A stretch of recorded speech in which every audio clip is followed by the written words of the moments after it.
जी हाँ, तो स्टूडेंट्स आज की क्लास में हम पढ़ने वाले हैं फॉर्म्स। फॉर्म्स क्या होते हैं? तो थोड़ा सा इंट्रोडक्शन दे दूं, फॉर्म्स क्या होते हैं। फॉर्म्स एक ऐसी चीज़ हैं जो कि यूज़र से डेटा लेके हमारे सर्वर तक पहुंच जाते हैं। ये एक किस्म का समझे पोस्टमैन का काम करते हैं हमारी वेबसाइट में। फॉर्म्स हर एक वेबसाइट में इतने ज़्यादा इम्पोर्टेंट हैं कि उसके बगैर कोई काम हो ही नहीं सकता। फॉर्म्स हमारे पास यूज़ होते हैं लॉगिन साइन अप पेज पे। उसके बाद कोई भी डेटा हमें इनपुट करनी है उसके लिए भी फॉर्म यूज़ होता है। कोई भी वेबसाइट ले लें, अगर वू कॉमर्स की वेबसाइट लेते हैं तो उसमें क्या करना पड़ता है, हमें प्रोडक्ट्स ऐड करने पड़ते हैं। तो प्रोडक्ट्स ऐड करने के लिए एक फॉर्म होता है जहाँ पे एक इमेज डालनी पड़ती है, प्रोडक्ट का नाम, प्राइस, कैटेगरी, डिस्क्रिप्शन, ये ऐड करने पड़ते हैं चीज़ें। प्रोडक्ट ऐड करने के बाद यूज़र जो है प्रोडक्ट को रिव्यू दे सकता है, तो वो भी एक इनपुट बॉक्स आ जाता है नीचे। यूज़र क्या करता है, उसमें रिव्यूज़ डाल के सबमिट कर देता है। जो भी उसके रिव्यूज़ होते हैं वो हमारे पास आ जाते हैं। उसके अलावा अगर आपके पास कोई ऐसी वेबसाइट है जो कि स्टूडेंट मैनेजमेंट का काम करती है, तो आप उसमें क्या कर सकते हैं, किसी स्टूडेंट को ऐड कर सकते हैं, किसी को डिलीट कर सकते हैं। तो वो भी समझें, उसमें भी हमारे पास फॉर्म का ही काम होता है। तो अभी चलते हैं कोड की तरफ, और जो है वहाँ पे हम देखते हैं कि ये चीज़ें कैसे काम करती हैं। तो स्क्रीन मेरे ख्याल से आपके पास शो हो चुकी है। तो मैं यहाँ पे लिखता हूँ कोड। इससे मेरा वीएस कोड जो है वो ओपन हो जाएगा। जो भी हमें काम करना होगा हम वहाँ पे करेंगे।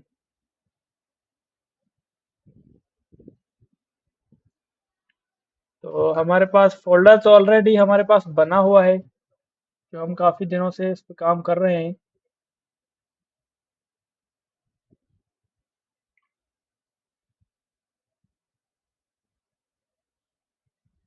ओपन कर लेते हैं इसको।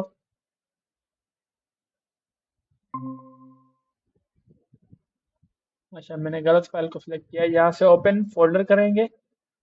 उसके बाद हम जाएंगे documents, ES front end batch, select folder. तो ये स्टूडेंट्स हमारे पास वीएस कोड ओपन हो चुका है, जिसमें हमने लास्ट क्लास में डिस्प्ले फ्लेक्स के बारे में पढ़ा था। उम्मीद है आप सबको वो बेहतर से समझ आ चुका होगा। डिस्प्ले फ्लेक्स भी बहुत ज़्यादा इम्पोर्टेंट टॉपिक है, जैसे कि फॉर्म्स की टॉपिक बहुत ज़्यादा इम्पोर्टेंट है। हर एक टॉपिक वैसे तो इम्पोर्टेंट है, लेकिन इन चीज़ों पे ज़्यादा प्रैक्टिस की नीड होती है। तो कॉन्टेक्ट का हमारे पास एक पेज बना हुआ है ऑलरेडी, आपको पता होगा। मैं लाइव सर्वर को ओपन कर लेता हूँ ताकि हम इसका प्रीव्यू भी देखते जाएं एक साथ में। सही है।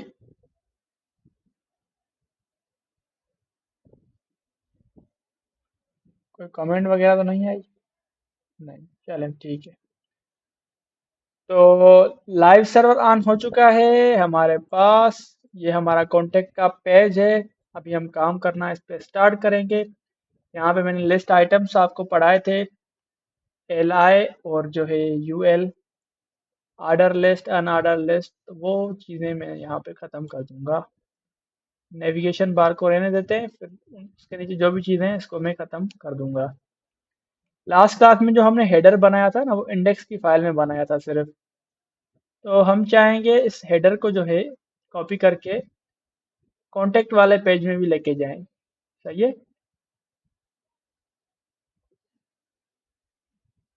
यहाँ पे कॉन्टेक्ट वाले में गया पेज में, और यहाँ पे मैंने इसको कर दिया ऐड।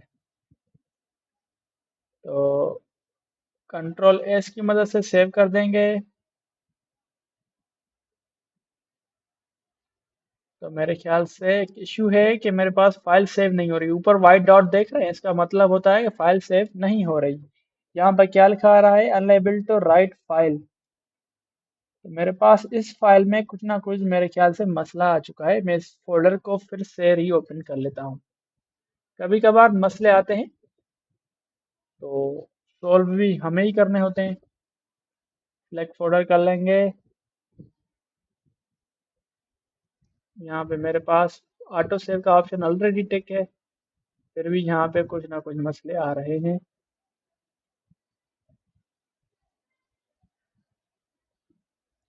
चलें यहाँ पे कर लेते हैं बॉडी टैग के अंदर जो भी कंटेंट है इसको मैं बिल्कुल ख़त्म कर देता हूँ। एंटर किया और यहाँ पे हेडर मैंने ऐड कर दिया है। और एक मिनट दीजिएगा, मुझे लाइव सर्वर ऑफ करके ऑन करना पड़ेगा।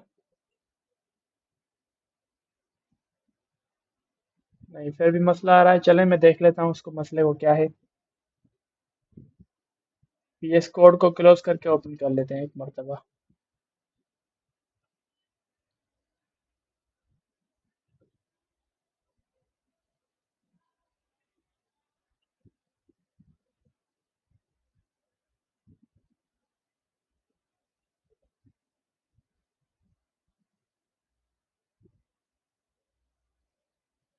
आई डोंट नो ये इश्यूज क्यों आ रहे हैं आज।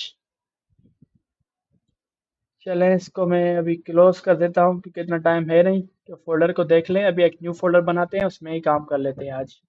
इसको छोड़ दें, ये इश्यूज आ रहे हैं तो। फॉर्म की टॉपिक बहुत ज़्यादा ज़बरदस्त टॉपिक है जो कि फोकस से अपने पढ़नी होगी।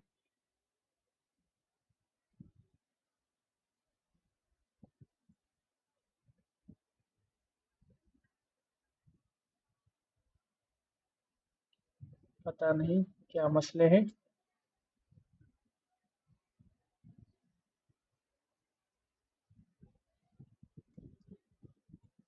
ठीक है, इसको मैंने फोल्डर को बना दिया है। यहाँ पे मैं क्या करूँगा अब, open with code, PS code. हाँ, ठीक है। तो अभी हमारे पास CSS तो होगी नहीं, ऐसे ही पढ़ लेते हैं आज। Index dot H T M L. चलिए स्टूडेंट्स, बॉयलर प्लेट लगा लेते हैं। बॉयलर प्लेट हमारे पास आ चुकी है। यहाँ पे लिखते हैं कॉन्टैक्ट, कॉन्टैक्ट, इसका टाइटल गो लाइव। ये आ चुका है, गो लाइव, बिल्कुल करेक्ट, परफेक्ट। बॉडी के अंदर H1 कॉन्टैक्ट फॉर्म। सही है, फॉर्म आ चुका है, टेक्स्ट हमारे पास। तो अभी स्टूडेंट हम क्या करेंगे, एक डिव ले लेंगे। डिव का नाम होगा कॉन्टैक्ट सेक्शन। ठीक है, इसके अंदर दोस्तों हम दो डिव्स और लेंगे। एक होगा राइट, एक होगा लेफ्ट। तो मैं लिखूंगा यहाँ पे डिटेल्स साइड, और उसके ऊपर मैं लिखूंगा डॉट फॉर्म हाइफन साइड। तो ये दो हमारे पास डिव्स आ चुके हैं एक डिव के अंदर। ठीक है, यहाँ पे हम बनाएंगे फॉर्म, यहाँ पे होंगे हमारे पास नीचे वाले डिव में डिटेल्स। तो क्रोम पे आकर देख लेते हैं इसको कि क्या हुआ, सेव नहीं हुआ क्या। ऑटो सेव का ऑप्शन ऑन, अभी ऑटो सेव हो जाएगा। एक हो गया फॉर्म, एक हो गया डिटेल्स। लेकिन हमने क्या चाहिए थे हमारे पास, कि राइट और लेफ्ट में होने चाहिए। तो CSS की फाइल ऐड कर लेते हैं। चले मैं आपको एक दूसरा मेथड बता लेता हूँ। CSS की फाइल हमारे पास बनी नहीं है, लेकिन हम कैसे लिंक करवा सकते हैं। लिंक, यहाँ पे आएंगे CSS। ठीक है, अभी हमारे पास फाइल बनी नहीं है। मैं क्या करूँगा, कंट्रोल प्लस क्लिक इस पे। तो क्या बोल रहा है, क्रिएट फाइल। क्रिएट हो गई, सही है, क्रिएट भी हो गई फाइल ऑटोमेटिकली। तो मैं क्या करूँगा, पेरेंट डिव जो के जिसके अंदर दो डिव्स हैं, मतलब चाइल्ड डिव हैं ये वाले, फॉर्म और डिटेल्स। इसका जो पेरेंट डिव है ना, इसका नाम है कॉन्टैक्ट सेक्शन। इसको मैं कॉपी करके इस क्लास डॉट के जरिए मैं यहाँ पे पेस्ट करूंगा और इसको बोलूंगा डिस्प्ले फ्लेक्स। ये आ गए बराबर में, सही है, ये आप देख रहे हैं, ये बराबर में आ चुके हैं। अभी मैं क्या करूंगा कि फॉर्म साइड का जो डिव है, क्लास है, इसको मैं यहाँ पे डॉट विड्थ 50%। और जो नीचे वाला डिटेल्स वाला डिव है, इसका भी हम डॉट विड्थ 50%, मतलब स्क्रीन को हमने दो हिस्सों में डिवाइड कर दिया है। और बैकग्राउंड कलर जो है हमारे पास ब्लू, बैकग्राउंड कलर रेड आ चुका है। ठीक है, तो एक यहाँ से यहाँ तक, एक यहाँ से यहाँ तक। अब इसकी जो हाइट है ना, वो हाइट हमारे कंटेंट के साथ बढ़ती जाएगी। जो भी हम इस पे कंटेंट डालते जाएंगे, वो उसके जरिए यहाँ पे डिटेल्स आती जाएंगी। तो मैं अभी इस साइड को जल्दी जल्दी से डिटेल्स वाली को डिजाइन कर लेता हूँ, उसके बाद हम फॉर्म को बनाना शुरू कर देंगे। तो इससे क्या होगा, हमारा डिस्प्ले फ्लेक्स वाला कॉन्सेप्ट भी बिल्कुल क्लियर हो जाएगा। क्योंकि मैंने लास्ट क्लास में आपको कहा था कि मैं नेक्स्ट क्लास में ये चीज़ फिर से रिपीट करूंगा, क्योंकि इसमें टॉपिक में थोड़ी बहुत प्रैक्टिस लाजमी होती है। तो डिटेल्स वाली साइड में क्या करूंगा, यहाँ पे आके मैं सबसे पहले H2 की हेडिंग लूंगा। तो लिखूंगा डिटेल्स हेयर। आप कुछ भी टेक्स्ट लिख सकते हैं, जो भी मेरे दिमाग में आ रहा है ना, वो मैं चीज़ें यहाँ पे लिखता जाता हूँ। ठीक है, तो यहाँ पे लिखूंगा मैं एक पैराग्राफ टैग कह लें। ठीक है, पैराग्राफ में आ गया। ईमेल faizaन@gmail.com। सही है। अभी मैं फ़ोन नंबर कर लेता हूँ यहाँ पे, फ़ोन 0। ठीक है, ये हमारे पास आ चुका है फ़ोन नंबर। ये आ चुका है एड्रेस। तो एड्रेस पे हम क्या लिखेंगे, कुछ भी लिख सकते हैं। ABCD सिटी स्ट्रीट 01 हाउस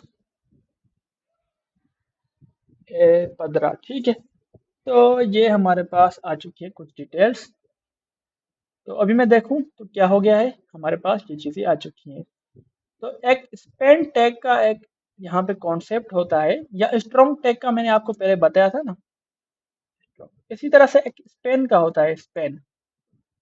ठीक है, स्पेन क्या होता है, स्पेन भी बिल्कुल डिव टैग की तरह होता है। मतलब इसका कोई, इसका अपना कुछ का कोई काम नहीं है। सही है, इसको हम जो है ना खुद चीजें देते हैं। एक मिनट में मिस्टेक कर दी है यहाँ पे, ऐसे सिलेक्ट किया है, सिलेक्ट नहीं करना। स्पेन और जो भी डेटा है, फ़ोन नंबर, जो फ़ोन है, फ़ोन कैप्शन है, इसको मैंने यहाँ पे इसके अंदर रख दिया। और उसके अलावा फिर से मैं यहाँ पे स्पेन लूंगा।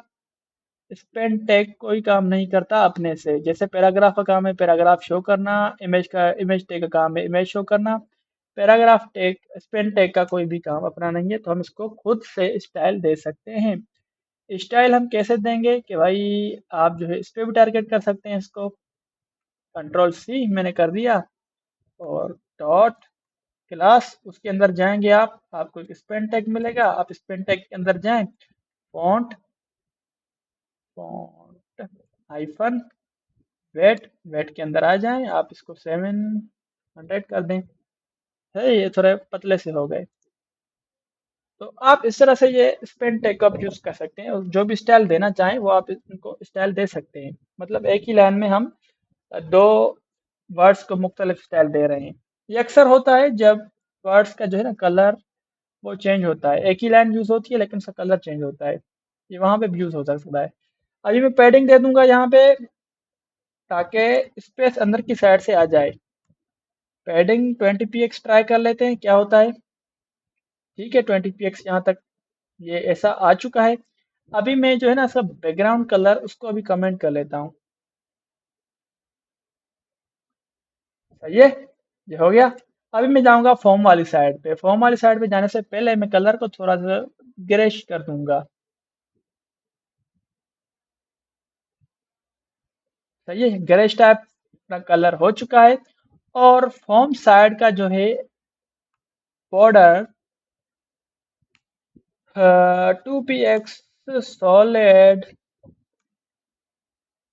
ब्लैक दे दें। ये ब्लैक बॉर्डर रेडियस देंगे अभी,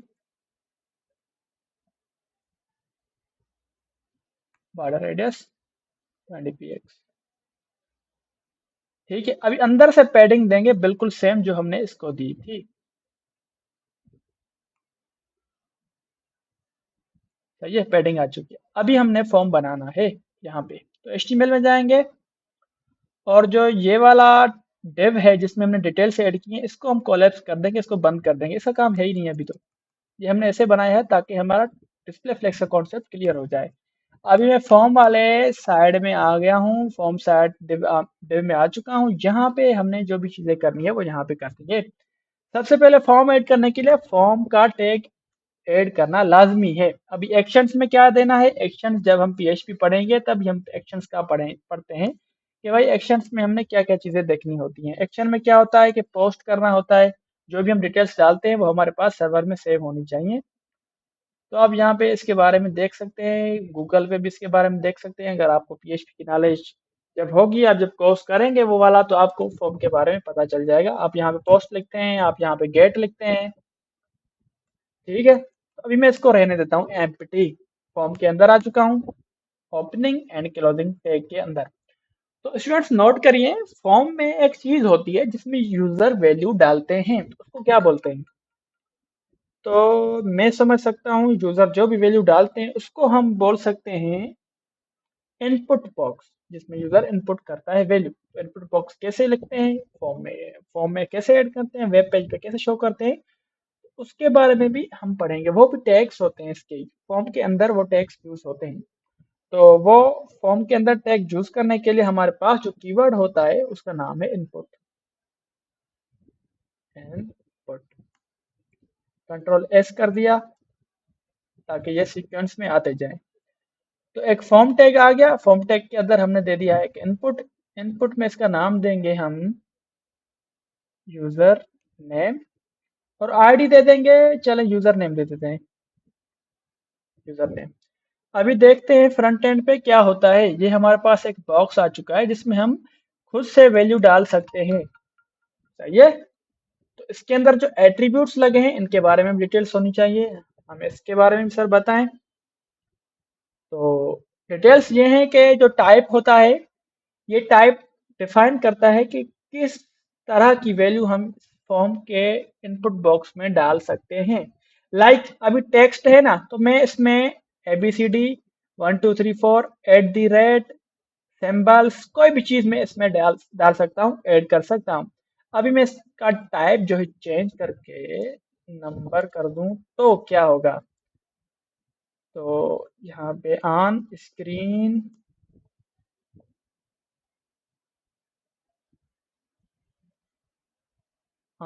कीबोर्ड आ चुका है ताकि मैं आपको ये चीज शो कर सकूं। जब मैंने इसका फॉर्मेट नंबर कर दिए ना, तो इसमें मैं ABCD नहीं डाल सकता।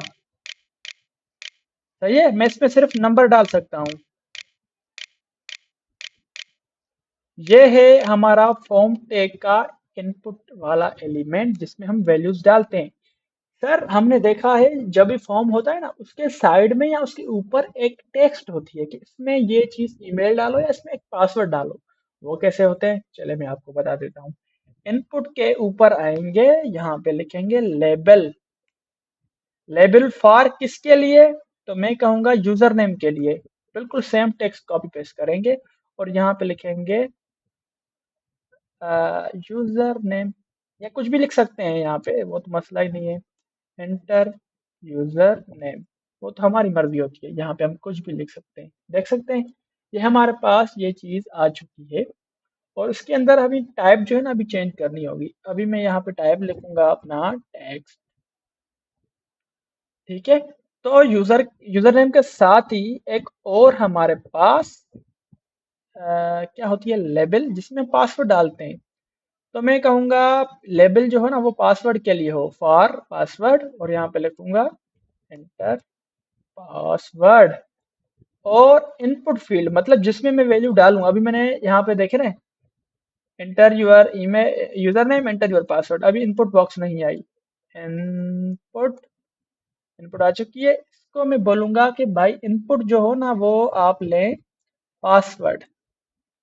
सही है। अभी नेम में क्या करना है, ये नेम चीज जो है ना, ये जब हम पीएचपी में फॉर्म सबमिट करवाती है ना तभी काम आती है कि कौन से डेटाबेस में ये चीज डालनी है। अगर मैं इसी को अभी रिमूव कर दूं ना नेम, तो कोई फर्क ही नहीं पड़ता।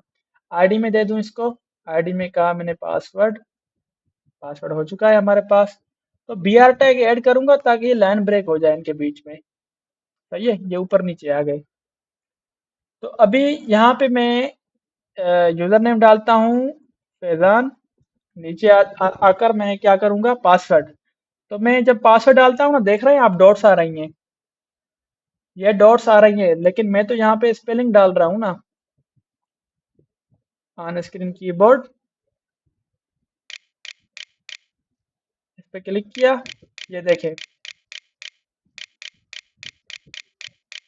ये तो डॉट्स आ रही हैं। ये डॉट्स क्यों आ रही हैं? तो डॉट्स आने की वजह ये है कि जो इनपुट का टाइप है वो है पासवर्ड। अगर मैं इसको टेक्स्ट कर दूं तो क्या होगा, जो हम पासवर्ड डालेंगे ना स्टूडेंट्स, जो हम पासवर्ड डालेंगे वो हमारे पास विजिबल होगा इस तरह से। ठीक है। तो पासवर्ड को आपको तो पता होगा ना कि पासवर्ड जब हम यूज करते हैं तो हमेशा डॉट आती है। ये तो काफी टाइम से आ रहा है, ये चीज तो काफी टाइम से आ रही है। तो इस तरह से ये हमारे पास बन चुका है एक छोटा सा फॉर्म। उसके अलावा इसकी और मजीद प्रॉपर्टीज होती हैं, लाइक जेंडर सिलेक्शन करना, ड्रॉप डाउन मेन्यू देखना, तो वो हम एक एक करके पढ़ सकते हैं। सही है, वो एक एक करके हम पढ़ सकते हैं। और मैंने आपको मेरे ख्याल से नंबर का बढ़ा दिया है, नंबर का हो गया है। उसके अलावा जो है हम यूआरएल का पढ़ सकते हैं और ईमेल का भी पढ़ सकते हैं। चलें ईमेल का देख लेते हैं। अभी मैंने कहा एक बी आर टैग ऐड करें, इन दोनों को मैं कॉपी कर रहा हूँ अभी, कंट्रोल सी की मदद से कॉपी पेस्ट। और मैंने अल्ट प्रेस करके इन तीनों चीज़ों को, चारों चीज़ों को मैंने क्या कहा भाई, एंटर यूर ईमेल। ईमेल की टाइप है तो यहाँ पे ईमेल ही आएगी, ईमेल के अलावा कुछ भी नहीं आएगा।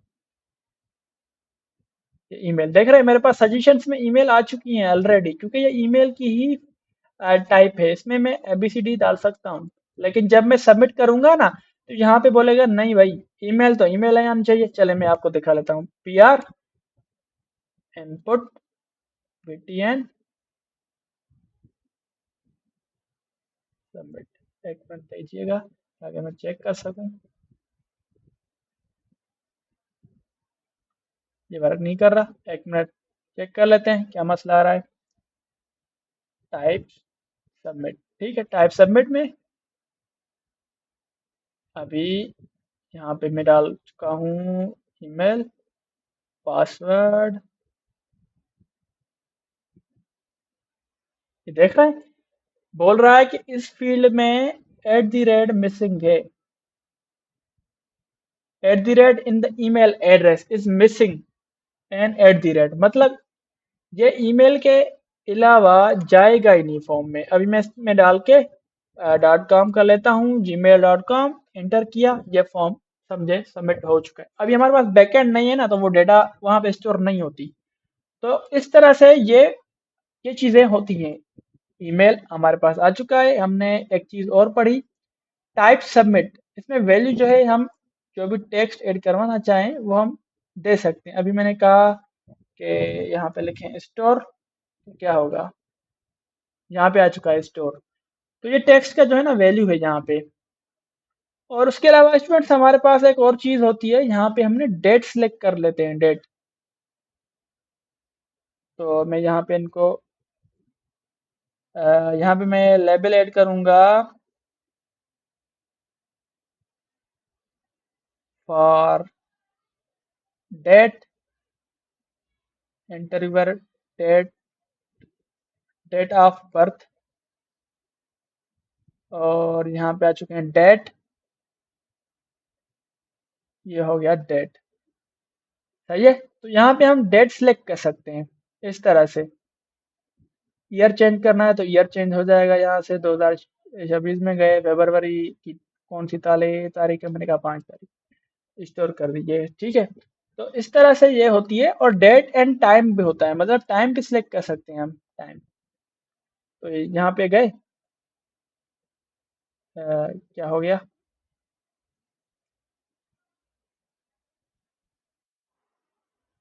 अच्छा ये इसमें कोई इशू है, इसको छोड़ दें फिल वक्त के लिए डेट ही बेहतर है हमारे लिए, डेट। कभी कभार ये इश्यूज आते हैं ब्राउजर की वजह से भी, कोई हमारे पास गूगल क्रोम में एक्सटेंशन होती है उसकी वजह से भी। और हमारे पास एक और जो है फील्ड है जिसकी वजह से हम इमेजेस अपलोड करते हैं, कहीं पे भी हम फॉर्म देखते हैं जहाँ पे हमने इमेज अपलोड करनी है ना, उसके लिए हम देखते हैं फाइल, टाइप, फाइल, यहाँ पे मैं लिखता हूँ इमेज, इमेज, अपलोड यूर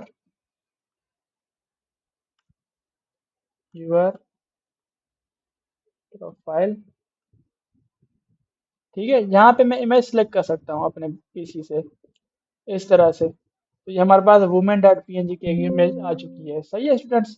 तो ये हमारे पास फाइल की एक इनपुट बॉक्स है। तो अभी कभी कभी फॉर्म में क्या होता है कि इस इनपुट बॉक्स में कुछ वैल्यूज होते हैं ग्रेश कलर में, वो बैकग्राउंड पे होते हैं, वो हिंट देते हैं हमें यूजर्स को कि भाई इसमें क्या चीज ऐड करनी चाहिए। तो मैं आ गया यूजर नेम पे, और यहाँ पे आके एक और एट्रीब्यूट ऐड करता हूँ प्लेस होल्डर के नाम से, यहाँ पे क्या लिखूंगा, एंटर यूर यूजर नेम, ठीक है। ये आप देख रहे हैं टेक्स्ट, ये आपको प्लेस होल्डर की मदद से आता है, ये चीज जो आप देख रहे हैं, एंटर यूर यूजर नेम। तो ये प्लेस होल्डर की टैग की मदद से, ये इसकी एट्रीब्यूट की मदद से ये चीज होती है। अभी थोड़ा देख लेते हैं, हमारे पास वैल्यूज होते हैं मेल और फीमेल के, उसके बारे में देख लेते हैं।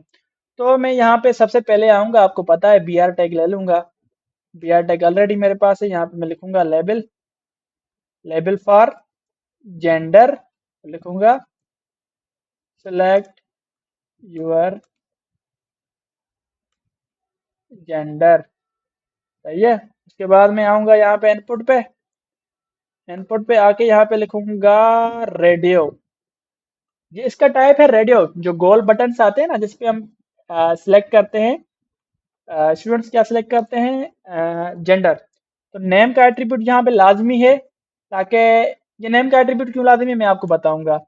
पहले आप ये इसको डाल लें, नेम का एट्रीब्यूट ऐड कर लें, और सेम टू सेम नाम से जेंडर का इसमें वैल्यूज इनपुट कर लें। इनपुट करने के बाद आपने यहाँ पे वैल्यू डालना है ना, कि भाई ये किस किस्म का इसमें अंदर वैल्यू होगा। मैंने कहा इसके अंदर वैल्यू होगा ना, मेल का होगा, मेल। और मेल के वैल्यू के डालने के बाद सेम टू सेम हम एक और बनाएंगे फीमेल के लिए भी। तो फीमेल के लिए भी हम बनाएंगे, कंट्रोल शिफ्ट डाउन एरो से, ये हमारे पास बन गया है रेडियो जेंडर। यहाँ पे हम डालेंगे फीमेल, तो इसका टेक्स्ट हम डालते हैं मेल, और इसका टेक्स्ट हम डालते हैं फीमेल। तो स्टूडेंट्स हमारे पास एक और बी आर टैग की जरूरत है, जो कि बटन को नीचे करेगा, बी आर। ये हमारे पास बटन नीचे आ चुका है, ये हमारे पास सिलेक्ट योर जेंडर आ चुका है।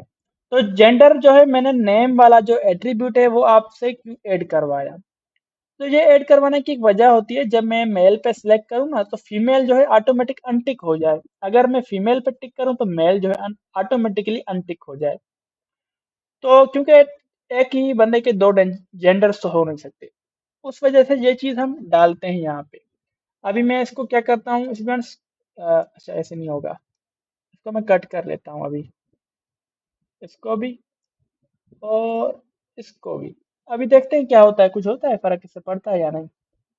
तो दोनों पे मैं टिक कर सकता हूँ, लेकिन मुझे ये चीज नहीं चाहिए थी। तो इसके लिए नॉर्मली एक चीज है कि हम नेम का एट्रीब्यूट यूज कर सकते हैं जहाँ पे, और वो खुद ब खुद मालूम कर देगा कि दो दो जेंडर हो सकते हैं क्या, नहीं हो सकते ना। ब्राउज़र हमारा बहुत समझदार है इस मामले में कि वो खुद ब खुद ये चीज़ मालूम कर लेता है, क्योंकि दोनों के नाम सेम है ना, जेंडर जेंडर, तो ये खुद ब खुद मालूम कर लेता है। एक ही को सिलेक्ट करना है, दोनों को सिलेक्ट नहीं करना। तो ये रेडियो है, रेडियो टाइप। उसके बाद हमारे पास एक और टाइप होती है जिसका नाम है चेक बॉक्स। चेक बॉक्स को देख लेते हैं। यहाँ पे मैंने इसको क्या किया, नहीं मैं दूसरा एक बना लेता हूँ, बी आर। बी आर उसके बीच में आ जाऊंगा और यहाँ पे लिखूंगा लेबल फॉर यू, ईडीयू लिखते हैं, एजुकेशन का short form. Select your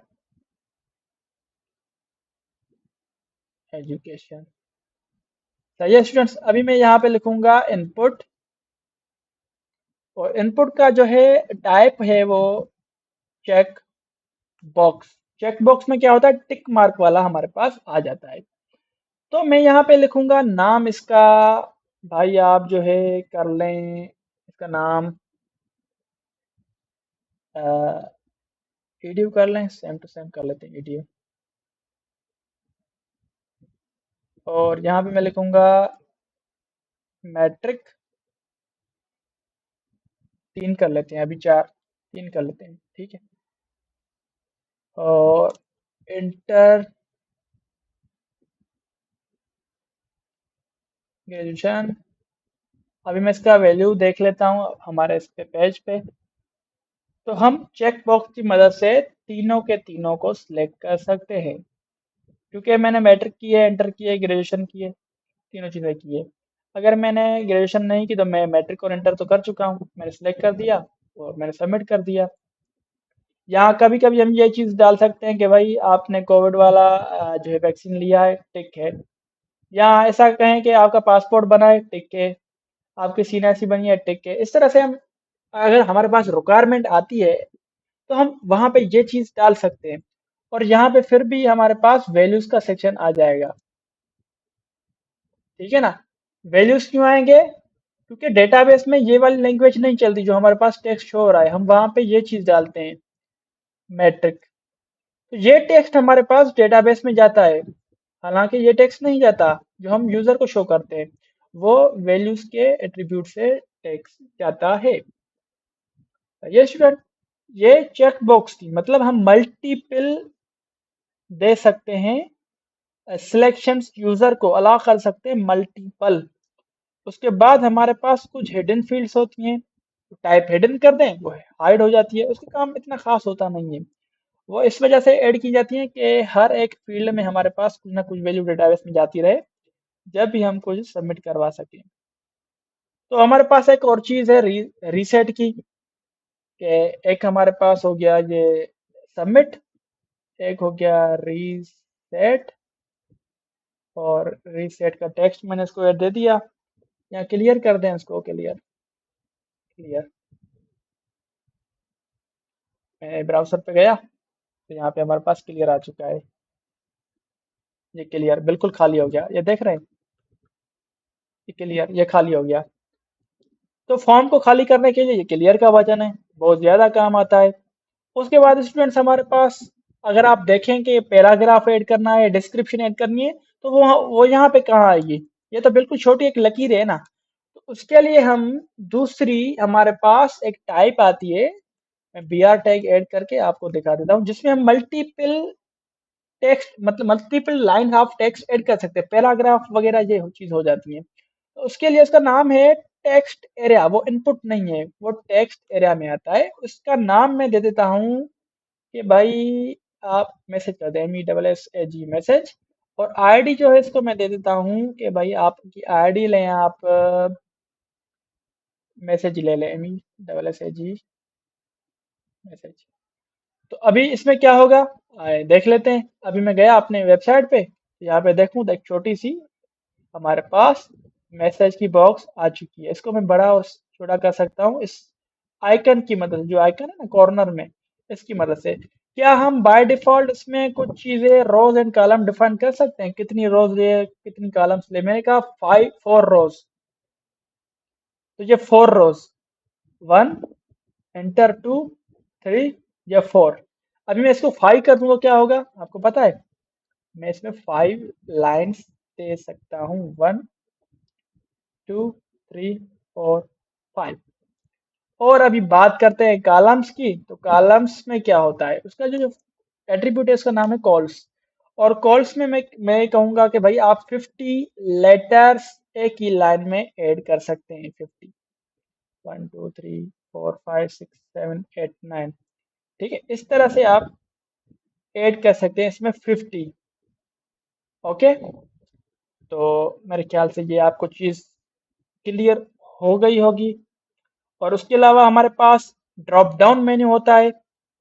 drop down menu add करने के लिए मैं जाऊंगा बिल्कुल यहाँ पे, बी आर टैग एक और ऐड कर दी। उसके बाद यहाँ पे मैं लिखूंगा सेलेक्ट। सेलेक्ट, उसके बाद सेलेक्ट में मैंने नाम दिया कि नेम क्या, कंट्री, कंट्री या सिटी कर दें। इस तरह से कुछ करना चाहें तो आप कर सकते हैं। और उसके बाद हम सिलेक्ट टैग के अंदर आएंगे, क्योंकि इसके अंदर हमें ऑप्शंस चाहिए ना। तो ऑप्शंस तो मैंने बोल दिया, तो समझ सकते हैं आप इसमें अंदर ऑप्शंस ही डलेंगी। ऑप्शंस, कंट्रोल एस कर दिया। और उसके अंदर कौन सी वैल्यू होनी चाहिए, मैंने कहा पीके पाकिस्तान। उसका टेक्स्ट मैंने कहा था पी ए के आई ए पाकिस्तान, ठीक है, डुप्लीकेट कर दिया। और मैंने कहा इसमें आई एन इंडिया। चले, यहाँ पे आप देखें drop down menu Pakistan India, एक और वैल्यू डाल दे के मसला ही नहीं है। यहाँ पे मैंने कहा भाई आप कर दें इसमें दुबई, दुबई,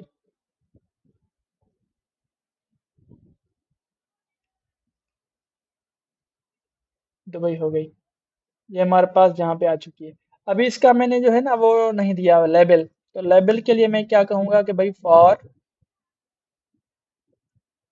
कंट्री, इसका लेबल जो है ना मैं कहूँगा सेलेक्ट यूर कंट्री। ये हमारे पास आ चुका है इसका लेबल। अब इनके बीच में स्पेसिंग देनी है ना, तो वो बिल्कुल आसान है।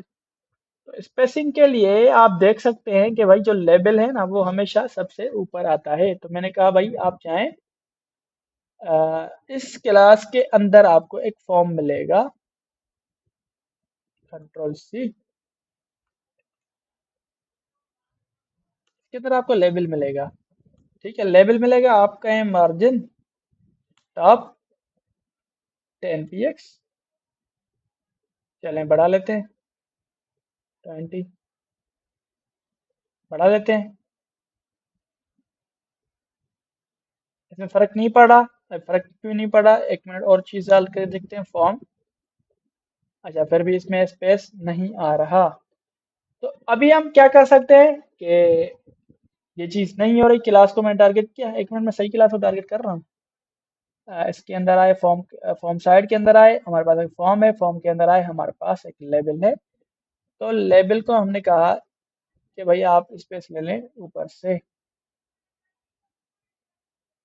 LABEL label. तो हम इस तरह से काम कर सकते हैं, हम डिव ऐड कर दें, डिव एंटर, नहीं एक मिनट दीजिएगा, डॉट इसको हम कहते हैं FI फील्ड।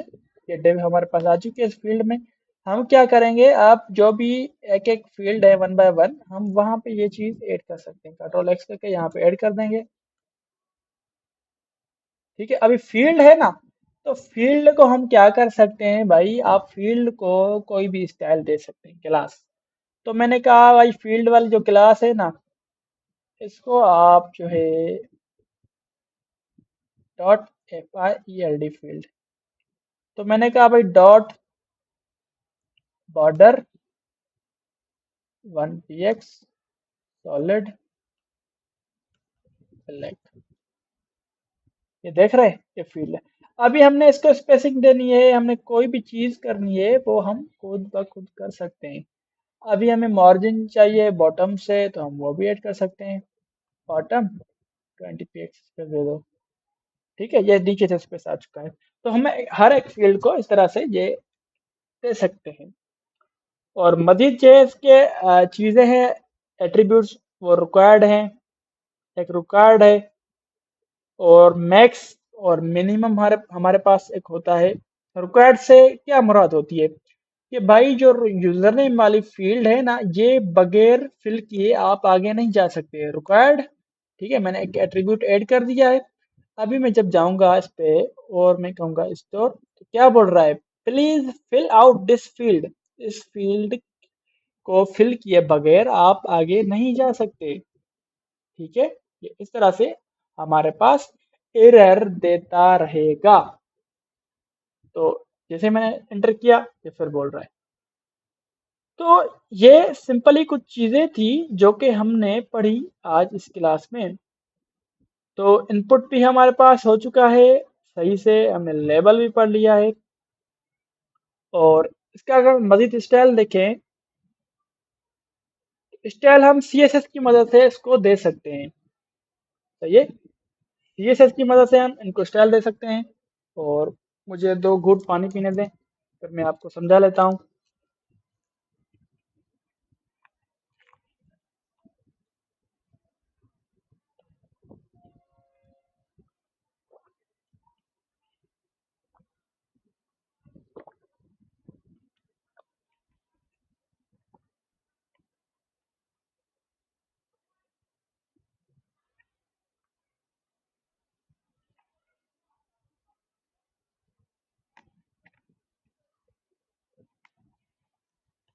जी हाँ, तो स्टूडेंट्स कहाँ थे, स्टाइल की तरफ। तो स्टाइल बिल्कुल सिंपल है। आपको जो है वो हम सीएसएस की मदद से यहाँ पे ऐड कर सकते हैं। कैसे, अगर मैं कंट्रोल शिफ्ट आई करूँ, ये हमारे पास इंस्पेक्ट एलिमेंट आ चुका है। तो यहाँ पे मैं जाऊँगा किसी पे भी, सही है, यहाँ पे लेबल है। लेबल पे हम स्टाइल दे सकते हैं कि भाई आप जो है ब्लॉक एलिमेंट हो जाएं।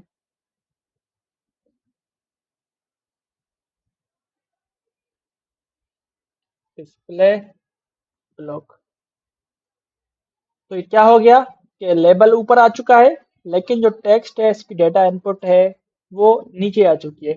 तो ये चीजें कहाँ पे पॉसिबल हो सकती हैं स्टूडेंट्स, ये चीजें पॉसिबल हो सकती हैं स्टाइल में। तो मैं स्टाइल में गया, मैंने कहा डॉट फॉर्म साइड के अंदर लेबल, लेबल के अंदर गए डिस्प्ले ब्लॉक।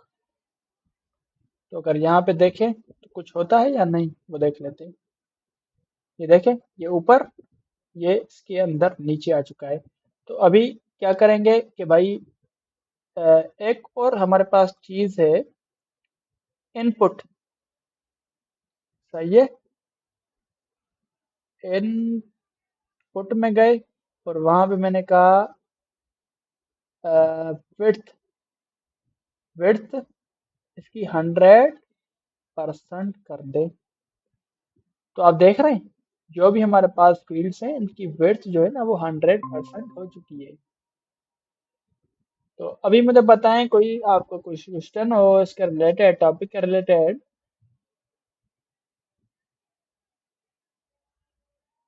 जी, आय जो है होती है ना, वो आय जो आइकन होता है एक, वो जावा स्क्रिप्ट की मदद से ऐड होता है। तो ये वो बाय डिफॉल्ट इसमें नहीं होता, ये बाय डिफॉल्ट इसमें नहीं होता। अगर मैं इस एज को कॉपी करके यहाँ पे एज ब्राउजर में जाऊं, एज ब्राउजर इसको ऑटोमेटिकली ऐड कर देता है आय वाले आइकन को।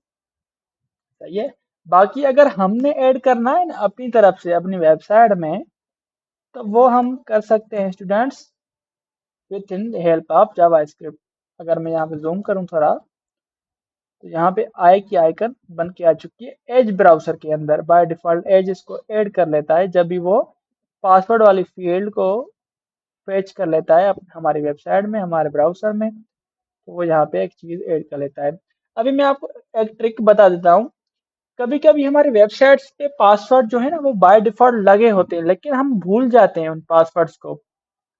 सही है ना, तो वो जब हम यूजर नेम पे टिक करते हैं तो एडमिन आ जाता है, या कुछ भी यूजर नेम होता है। पासवर्ड पे क्योंकि हमारे पास आजकल क्रोम ब्राउजर हमारे पास पासवर्ड वगैरह हमारे मैनेज करता है, वो याद रखता है। तो मैं यहाँ पे क्या करता हूँ, 1 2 3 4 5 6 7 8 9 ये ऐड करता हूँ, कंट्रोल शिफ्ट आई कर दिया मैंने। अभी मैं टिक, इस पे टिक करूंगा आइकन पे, और मैं कहूंगा कि पासवर्ड वाली फील्ड पे जाओ, और इसके जो टाइप है ना, पासवर्ड से हटा के टेक्स्ट कर दो। इंटर किया तो आप देख सकते हैं मेरा पासवर्ड विजिबल हो गया। तो मैं यहाँ से अपना पासवर्ड जो है मालूम कर सकता हूँ। अगर मेरे पास कभी मेरा पासवर्ड मैं भूल जाता हूँ तो मैं यहाँ से अपना पासवर्ड देख सकता हूँ। ये स्टूडेंट्स, और कोई क्वेश्चन है तो आप मुझे जल्दी जल्दी से बताएं, क्योंकि मीटिंग होने वाली है क्लोज।